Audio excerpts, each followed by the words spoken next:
Wicked is an adaptation of the stage musical by Stephen Schwartz and Winnie Holzman. The script was written by Holzman and Dana Fox. It's directed by John M. Chu, whose breakout hit was Crazy Rich Asians in 2018. He also directed the In the Heights movie in 2021. Kind of a warm-up for Wicked, getting his resume ready for Wicked. Similarly, the DP was the same DP as In the Heights and also Tick, Tick, Boom, Alice Brooks. So if you need a cinematographer for your big screen musical, call Alice Brooks, baby. Wicked stars Cynthia Erivo, Ariana Grande, Jonathan Bailey, Michelle Yeoh, Jeff Goldblum, and others. It was distributed by Universal. Joe, did you like Wicked? Brett, I loved Wicked. Wicked fit the bill. Wicked was a big screen musical adaptation that had great big performances, big songs, a fun story, and for a 2-hour and 40-minute runtime, Wicked moved right along.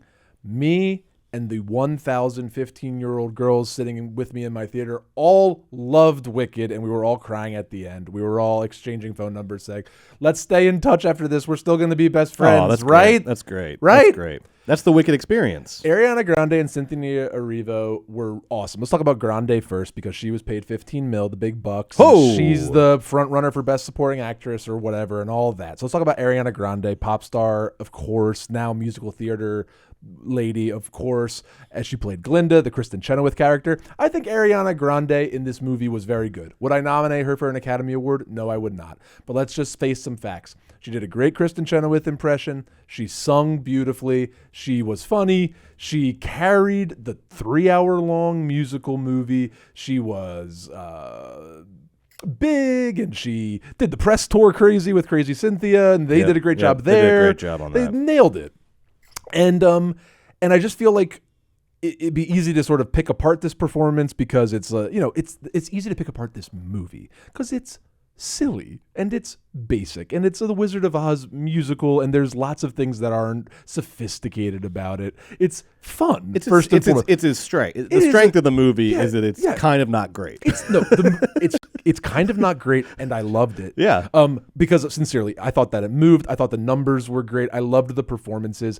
I had never seen Wicked. I don't particularly like The Wizard of Oz. I like a version of fell in love with the characters. I was in the front row in an AMC recliner just looking up at Wicked because I bought my ticket sort of late, and I was just looking up at the screen, and I just found myself being like, fuck, like I really like Wicked.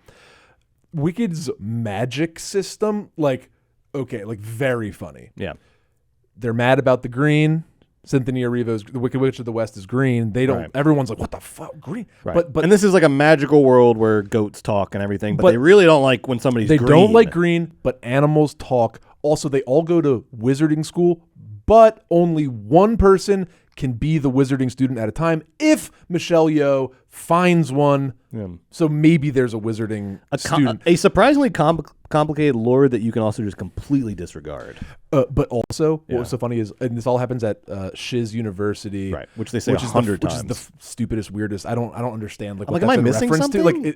They're almost like winking at you when they say Shiz every time, and I'm like, I don't get the joke. I think that's kind of. I don't get it. That's almost what's charming about Wicked. I don't think there is a joke. I think they literally just thought they think Shiz is like sort of funny sounding. We sound dumb right now, but I want you that knows what that's all about to know that we're kind of right. Like, what is that? Because I shouldn't need to get the companion book on this. Like, the joke has to explain itself, and that one doesn't. I think the problem with Glicked, both Gladiator and Wicked, is like plot heads will not like this double feature, but the vibe heads, plot heads not invited. But like the vibe guys, vibe heads. If you're Viber, I saw these movies back to back double feature. I saw Brett and Sandy at the movies that day. I vibed. Yes.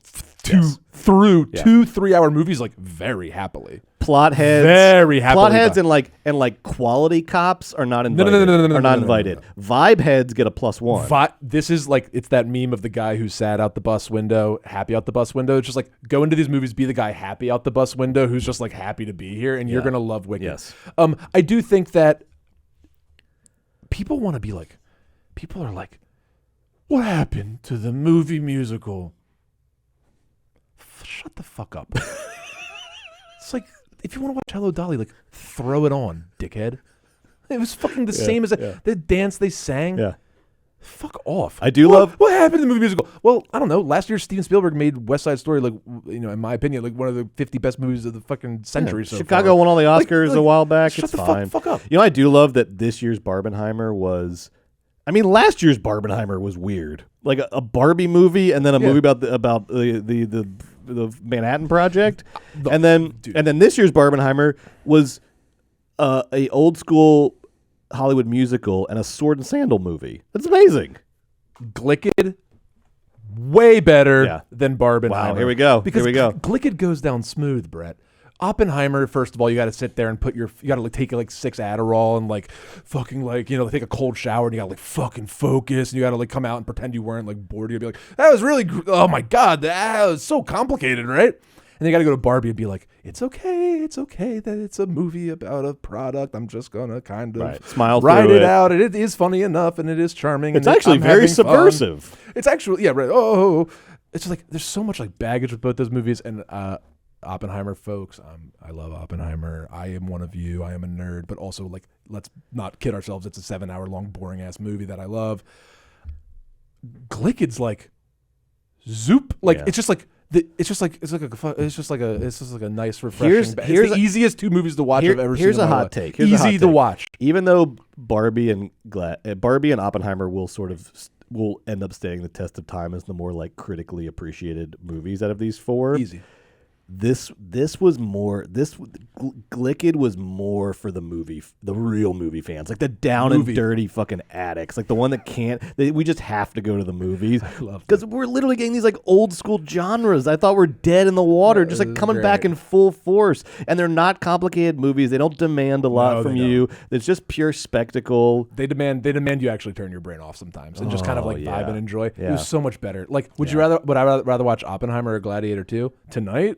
I'd rather watch Gladiator 2. Arrest me. Right, would you rather watch Barbie or Wicked? Wicked every time. Right. So, I don't know. Anyway, I liked Wicked. I thought it was great and cute and charming. And, like, if you're grumping about Wicked, like, you're just like a cranky old man. Like, no offense to all the people that I know that thought it was just okay. Like, you're a cranky old man or old woman. I think Wicked gets credit for knowing its strengths and not trying to be something that's not. I thought that was the best 2 things it did. It is because it's like, It by not putting a whole lot of baggage on, like, you know, it's not like it's not hilarious, but it's not trying to be hilarious. It's like charming to the right ratio that it needs to be charming. It's funny to the extent that it needs to be funny. It's not hilarious, but it's like funny enough. It is like there are obviously a couple songs that are bangers. There's a lot of really forgettable like music interstitials going on, but like. So, like, you can't like, if you don't have it, don't pretend to have it. Just wait until the next banger. And like the themes are from like a middle school book report, but fine. The characters are one-dimensional, fine. Because what this all does is it like lowers the work they have to do so they can just focus exclusively on spectacle. The whole thing is just a massive fucking spectacle that doesn't really demand a lot from you. I gotta imagine this is a pretty faithful, solid adaptation of the musical, which we've never seen. But like, how could it not be? I thought it was fun and great. And like, it's like you did Wicked. I enjoyed. Come get your prize. You did Wicked. You did Wicked. I enjoyed learning about the world of shiz during Wicked. Okay, I did not. I did.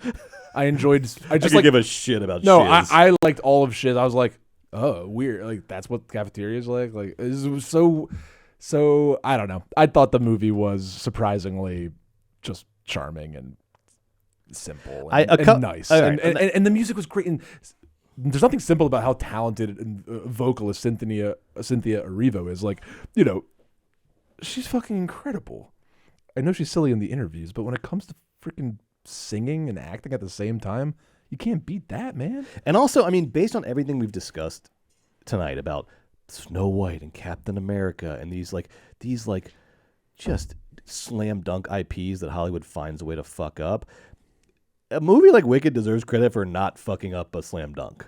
That's kind of like how I would sum up Wicked. Is it was a slam dunk and it fucking slam dunked it. It didn't fuck up a slam dunk. I would rather stick my hand in a waffle maker than say that John Chu should get nominated for Best Director, but I would rather open that waffle maker, baby. But I would rather stick my hand in Here we go. What's the worst thing you can imagine? A vat of angry bees. Yeah, okay. Then not nominate. I think the waffle iron's worse. Wicked has to be nominated for Best Picture. Got it. Yeah, no, it does. It does. Because there's 10. Yes. Yeah. And if you're going to have 10, then you have to have Wicked be in there. It should be nominated for Best Picture. But John Chu, God bless him, good job. But I not love the John. movie. Also, not you. Sorry, let buddy. me talk about the one issue I have with this is people are saying Ariana is like a shoo-in for Best Supporting Actor nominee, might even win the damn thing. We have to talk about this because I actually don't have a big problem with that. It's a basic performance, but it's also a classic Hollywood song and dance performance, and that is its own skill set. And it's not gonna, this kind of performance is not gonna look like Marcia Gay Harden or Philip Seymour Hoffman. Like, it's gonna look differently because different things are demanded. And based on what the performance demanded, I thought she nailed it. She did a great job. I agree. However, if we're gonna start nominating these kind of performance, like, I got a backlog of nominees that need to be nominated because nominating Ariana. Here's the thing I'll say: nominating Ariana Grande for an Oscar would be like nominating Austin Powers or nominating Mike Myers for Austin Powers.